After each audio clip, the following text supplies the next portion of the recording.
So with that, I want to give you 3 techniques for how do we herd cats back at the office. The first technique I want to talk through goes to the way we manage.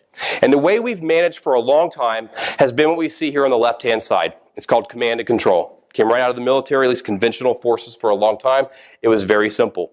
The person at the top knows why we're doing stuff, or at least to a certain degree. They hold the flags, the objectives. They give out orders. Orders are then followed. And when the work comes back, you measure it for completion and quality, and then you give the next assignment. But we learned very early on, especially in the Civil War, that if you shoot the people with all the color gold on their uniform, everybody else would run away, because we would take care of those who knew the objectives, and everybody else would leave. The problem with this, it worked really well for a long time. It allowed us to scale things. It's very procedure-based. It said, I want this location to run the same way as this location. Everything the same. It worked great.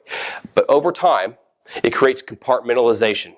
It creates getting away from we're all on the same team to get this done, and instead it gets into, I got it done in my area. That's their fault. I gave it to them on time.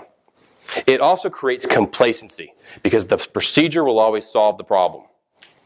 And when change happens on that left-hand side, if you're on the front lines, you have to take that change, you have to identify it, you have to say, wait a minute, this is not what I thought I was supposed to be doing, or what the environment was going to be like. And you got to go to headquarters or to your boss and say, this is not what I thought I was going to get into. They've got to analyze it, decide it, and communicate a change. A training manual, a communication of a process, whatever it may be. Very slow moving. Here's the world that we live in today. And the reason we've had to change is primarily one technology, but actually the primary reason is globalization.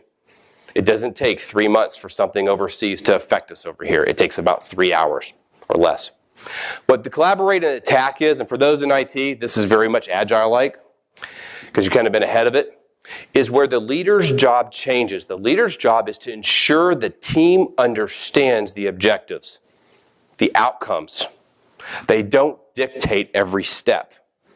They share the objectives, they give the boundaries of how you operate, and then they cut you loose to go after it. And they manage it, they ask questions, they give you more scenarios of how would you deal with this situation for saying, no, I want you to go talk to somebody, and then I want you to come back, and once you talk to them, I'll tell you who to talk to next. And then I'm going to give you a form. It's much more adaptive. It's more agile. It's more when the front line sees change, they look at the change and they say, wait a minute, this is not what I thought it was, but I know what I'm trying to do. I can change a few of my tactics right here and get to it. Okay, for those from military, right-hand side is more of what you see with special forces. Left-hand side was what conventional forces were for the most part.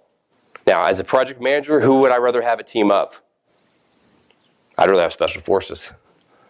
That's what you're trying to create, is how do you get to that? So a couple of techniques, and the reason you have to do this, by the way, is because of communications. In the left-hand side of the world, it was more straightforward. You know who to communicate, who you gave orders to, and who gave you orders. In the world we live today in corporate, you have all these different parties that you're trying to keep informed. And how do you do that today when rank doesn't necessarily mean what it did, say, 30 years ago in some organizations? Hierarchies aren't there.